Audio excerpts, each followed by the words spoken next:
Hello guys, welcome back to my channel. Oke, thank you udah mampir kembali di channel yang tidak seberapa ini ya. Oke, jadi buat kali ini, jadi ceritanya tuh aku mau main Bigo lagi ya. Ya mau cari teman ngobrol sih, sekalian mau cari teman sharing, dan juga ya kalau bisa sih ya mau cari obrolan-obrolan yang ya positif lah mungkin ya. Karena memang beberapa hari ini ya aku juga jarang-jarang banget ya bikin konten yang udah nggak interface kayak gini kan. Oke, langsung aja ya ntar ya, temenin aku main Bigo ya, tapi ntar kita lihat dapatnya seperti apa. Oke, jadi langsung aja, let's find out.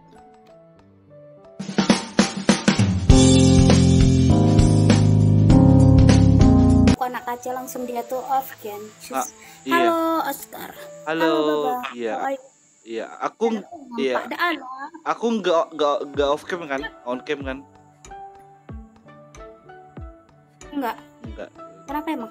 Ya enggak, tadi soalnya pas di awal ngomongin apa gitu off cam. Enggak, itu karena jaringannya tuh. Makanya kadang ada yang off cam, kadang enggak. Tadi aku juga kayak gitu, Bang.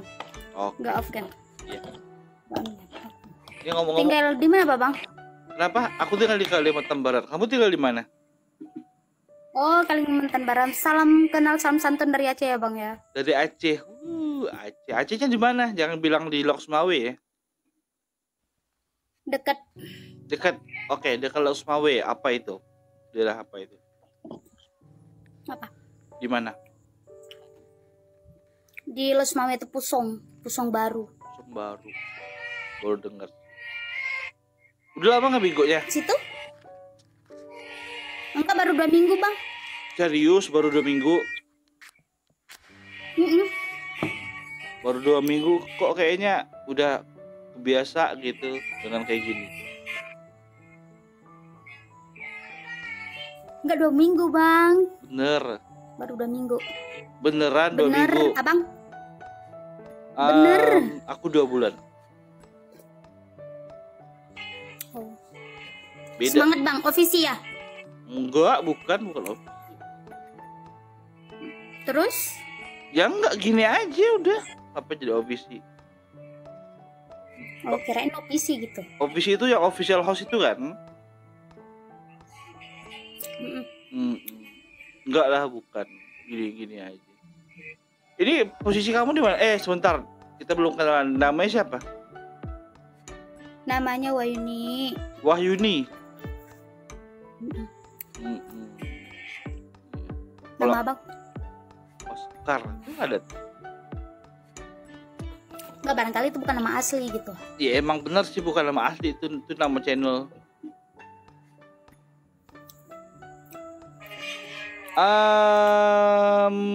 Kesehariannya apa? Santri, mengajar. Ngajar anak-anak kecil. Di madrasah. Gimana? Pondok. Di pondok. Berarti jangan ditanya kenapa main Bigo kalau Okti. Nah, pasti orang kebanyakan nanya kayak gitu. Sekarang akan aku tanyain, kenapa main Bigo? Kenapa main Bigo ya? Jadi ibarat kata karena apalagi kita itu mempunyai family di Bigo ya, kayak FBGN itu. Jadi kita itu sebagai tahu tentang agama sedikit, jadi bisalah kita tuh memasukkan isyarat-isyarat, kita bilang mengajari orang itu tentang agama. Oh, kita tuh sebagai nice. Setiap malam Jumat itu ada pengajian, ada Masya Allah.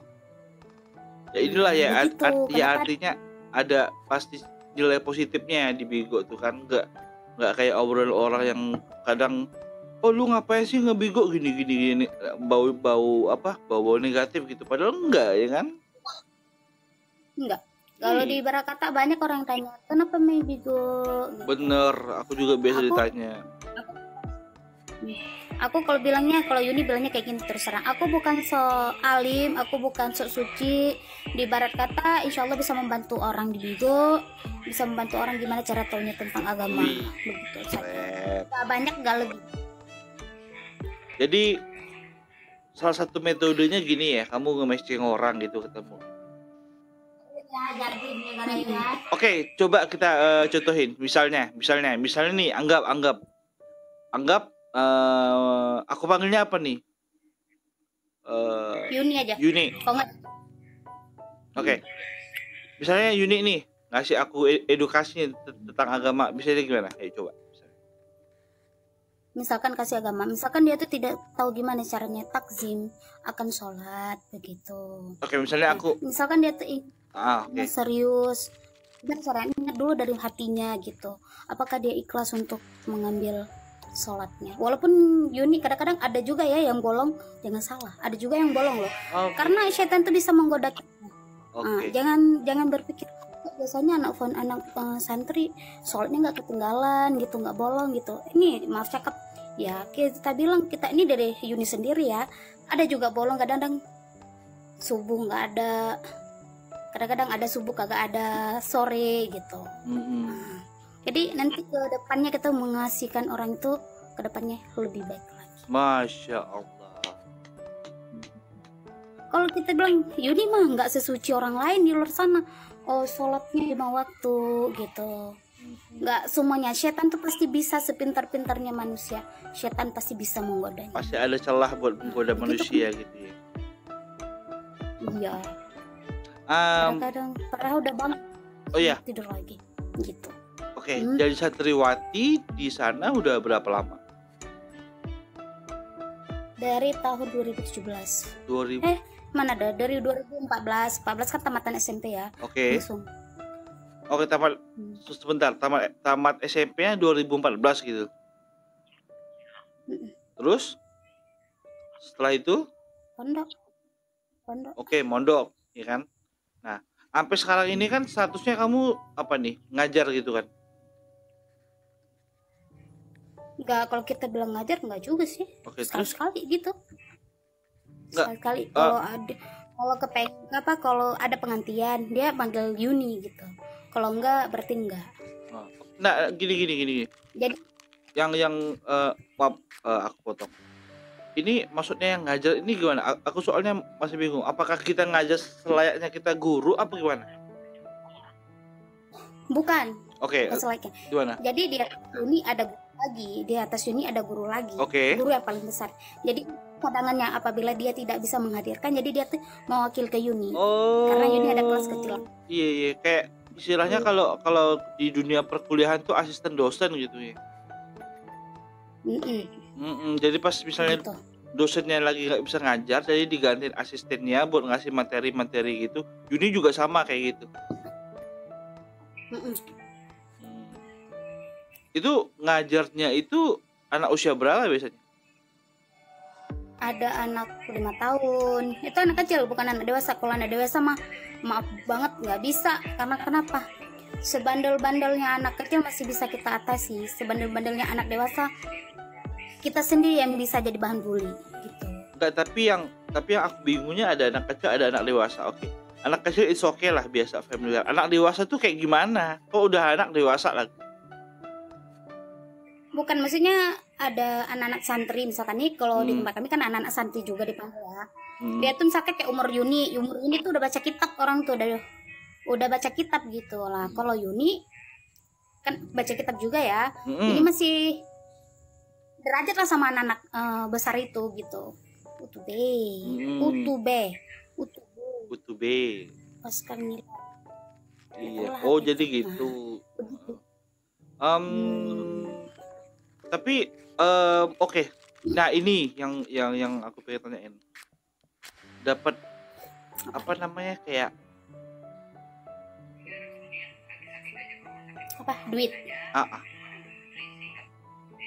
Ini kalau bagian pengantin itu tidak mengharapkan duit, tidak ada.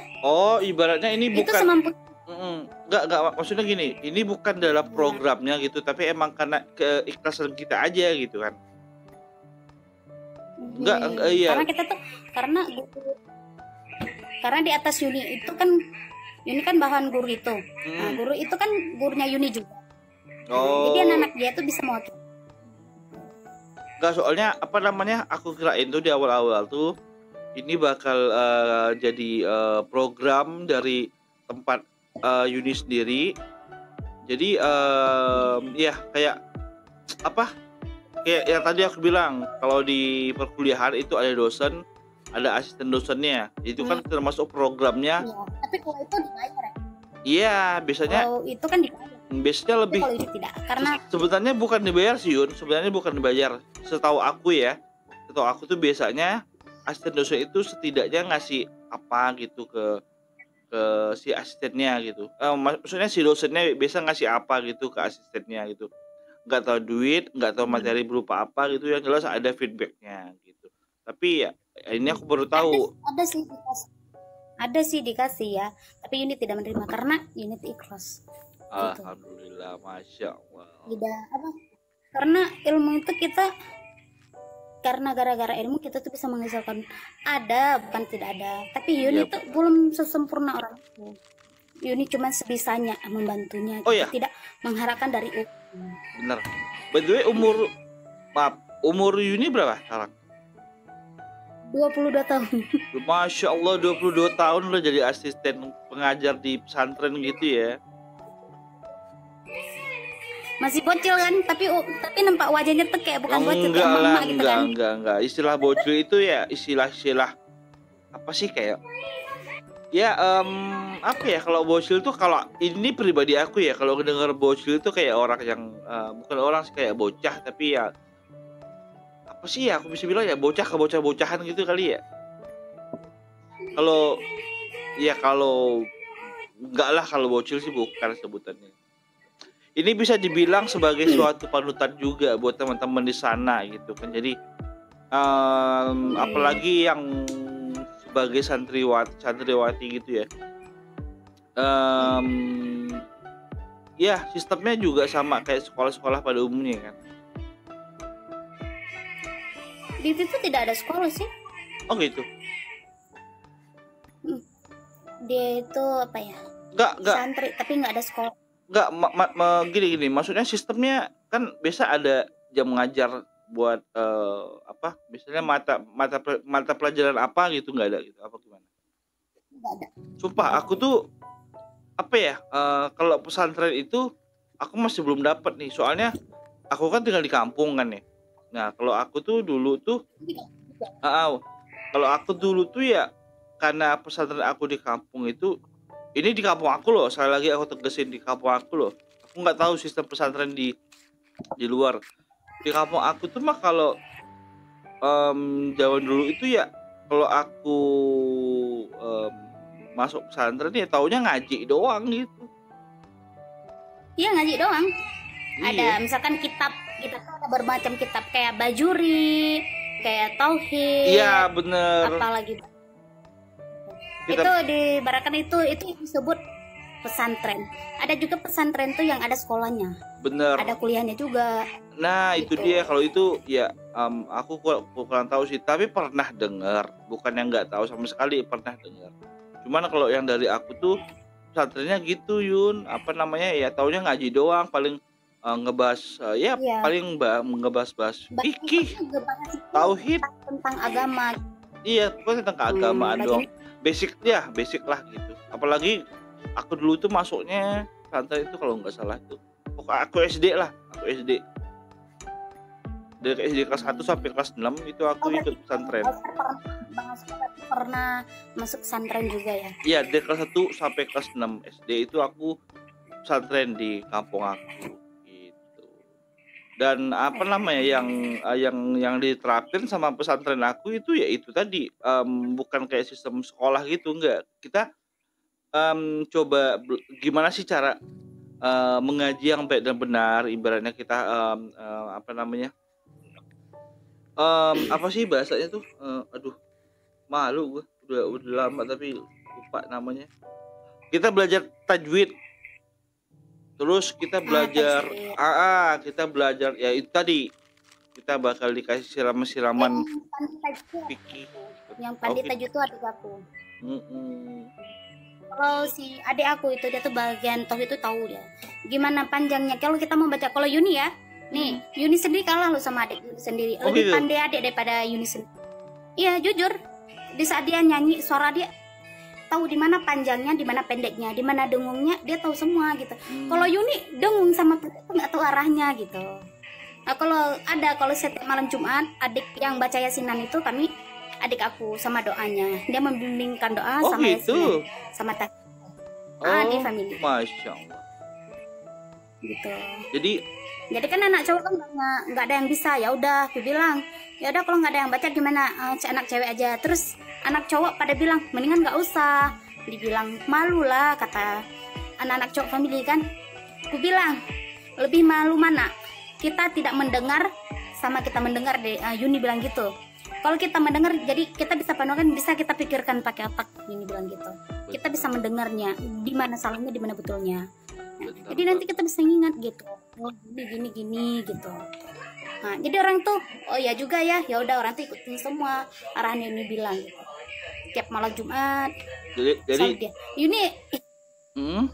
Oke. Iri lihat Yuni bisa dia baca gitu.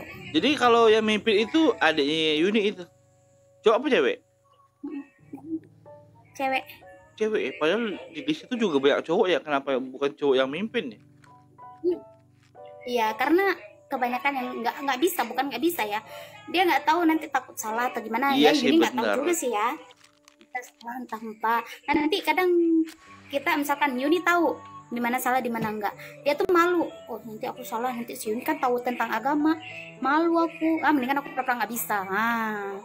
Kayak gitu biasanya cowok. Oh ya, jumlah santri di tempat Yuni banyak. Kalau kelas Yuni, kelas 7C itu ada 80. Kalau kelas-kelas lain nggak tahu. 70 santri itu ya. Berarti kalau gede ya? Lokal ya. Lokal. Kalau kalau dibilang semua santri cewek santriwati itu ada 3.000 lebih. Kalau santriwan ada 5.000 lebih. Laki-laki sama wanita. Banyak juga ya. Beda. Laki-laki sama perempuan itu beda tempatnya itu. Berapa tadi? Berapa? Kalau yang santriwatinya ada berapa? Yang cewek itu ada 3.000 lebih, kalau yang cowok 5.000. Kalau nggak salah ya 5.000. Karena itu pesantren yang terpondok itu yang tertib itu. Karena masih pentingnya ya? Ulama kita. Iya. Banyak banget, bener. Totalnya bisa 8.000 lebihan ya. Iya. Jadi buat satu kelas itu full tuh ada 70 santri yang belajar di situ. Ada. Kadang ada yang 100 santri gitu. Kalau kita tidur kita tidur kayak gini, nggak bisa balik-balik. Kenapa gitu? Kenapa? Karena kan dalam satu ruangan itu minimal 150 santri tidurnya. Jadi kan tahu sendiri, kakinya tuh tabrakan kaki kan. Jadi kita tidurnya kayak gini, nggak bisa balik sini balik sana. Sebentar. Karena saking Sebentar. Tadi Yuni bilang ya 150 cm. Apa ya tadi? Santri. Oke, maksudnya gimana sih? 150. Satu ruangan tidur. Oke, satu ruangan tidur itu ada 150 santri di situ. Itu kan kadang kebanyakan ya nggak muat sampai tidur tuh di luar, tidur di masjid, tidur di musola gitu. Nah, karena saking nggak ada tempat tidur, karena misalkan hari ini ada masuk santri, besok lagi ada masuk santri. Sampai nggak muat gitu ya. Jadi Yuni, ya? Dia tuh iya, saking nggak muatnya udah dibikin bangunan lagi, kamar lagi. Bohong, jangan percaya. Astagfirullahaladzim,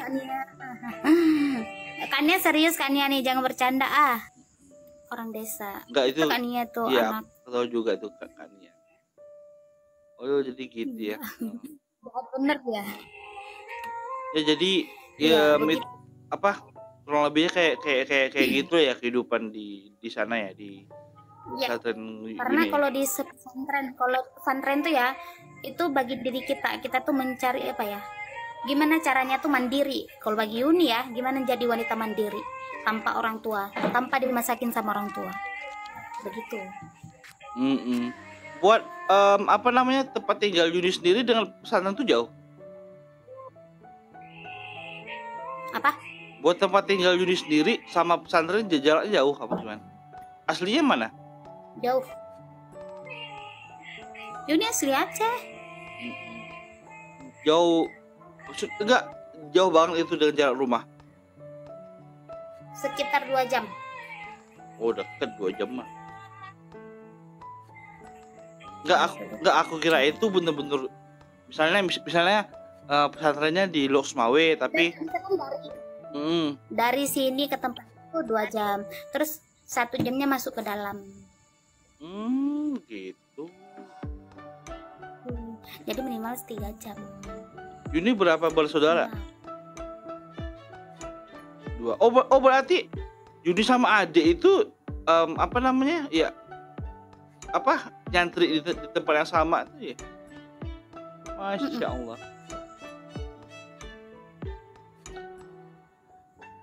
Adiknya umur berapa Yun? 21. Beda 1 tahun sama Beda 1 tahun doang ya? Ketemu Cutnya Adin dong. Ketemu Cutnya Adin. Udah ini belum apa oh iya di pesantren otomatis banyak ini dong, banyak kori sama koriah dong, ya kan? Nah, kenapa? Nah, yang di kelasnya yang Yuni ajar itu yang 70 orang itu.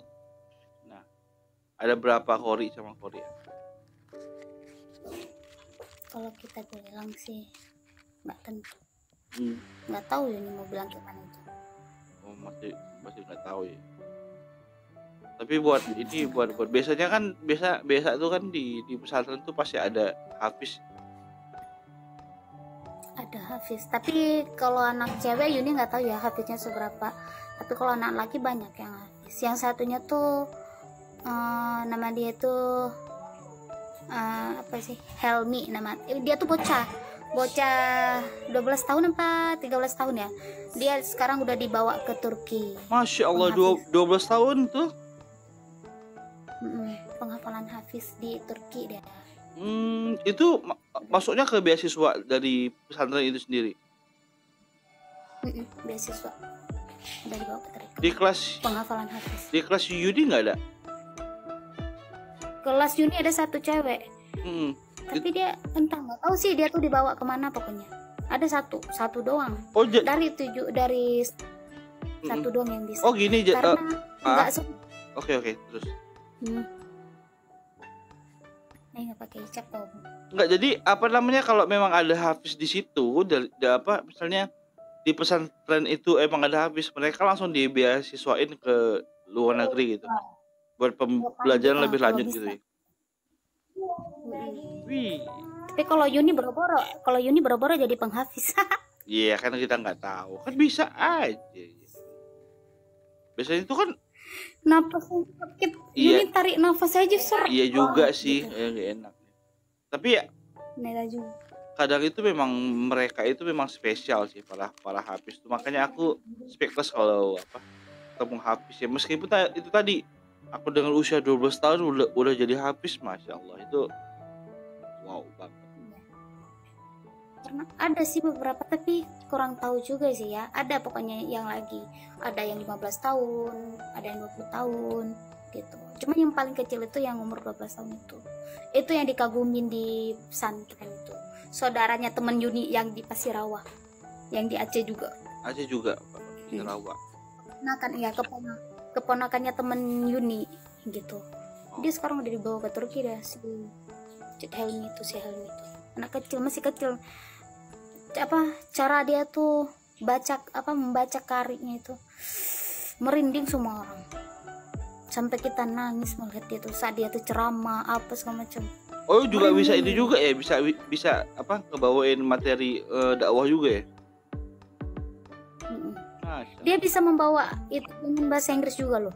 Wih, tuh Materi ini bener kan Inggris. spesial kalau habis itu.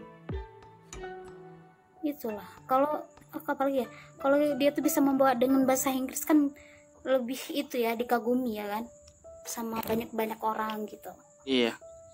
Dan selain mereka juga dikagumi ya apa yang jelas mereka bakal jadi ini juga acuan buat teman-teman santri atau santriwati lainnya juga biar bisa sama dia kan, bisa jadi apa kayak ya pemacu lah, apalagi ntar bakal dibawa sekolah ke dari apalagi di Turki itu kan masya Allah ya, kotanya indah banget tuh kan kalau biasa kita ngeliat yang ngeliat di YouTube gitu kan, coba lihat aja tuh Turki itu kan ya, apalagi dong bisa ke luar negeri ya kan, apalagi dengan prestasi. Nah ini yang penting, jadi ke luar negeri itu bukan Iya. emang karena gimana pas kita punya prestasi gitu kita dapat beasiswa.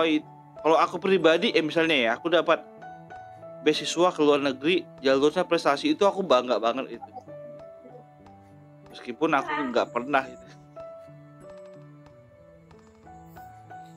Padahal pengen banget ya kan. Padahal pengen Ponakan banget. Yuni ada satu ponakan Yuni, nama dia tuh Anaisa Salsabila. Dia itu pandai banget, dia tuh bagian kari-kari itu sampai dia tuh mau dibawa ke Arab, tapi keluarganya tidak setuju. Apanya orang tuanya Gitu. Orang tuanya tidak setuju gitu. Jadi dia tuh dibawa. Padahal dia pandai sampai dia tuh keluar dari pesantren. mungkin apa namanya karena memang ya masing-masing orang tua kan pasti punya pemikiran masing-masing lah ya kan. Mungkin ya orang tuanya juga mungkin masih udahlah kalau bisa di Indonesia aja dulu gitu kan, masih belum siap lah Dia udah keluar dari pondok, dari pesantren. Oh udah keluar sekarang, sayang banget sekarang ya. udah kuliah dia. Ya itulah, waktu ini sampai ini tuh bujuk orang tuanya tuh, mendingan masuk aja lah, sampai aku bujuk orang tuanya tuh. Nggak boleh Yun gitu. Kalau aku bilang nggak boleh ya nggak boleh, kamu nggak ngerasain gimana jadi ibu kalau jauh dari anaknya, Nah apalagi anak perempuan satu-satunya. kalau udah dibilang gitu dia udah mau ngomong apa lagi deh. Ya udah, nanti daripada kita yang nyesal gitu ya. Iya dia lagi kan ya kalau udah berarti ya gimana ya, kalau udah emaknya sendiri ngomong gitu ya kita mau ngomong apa gitu kan.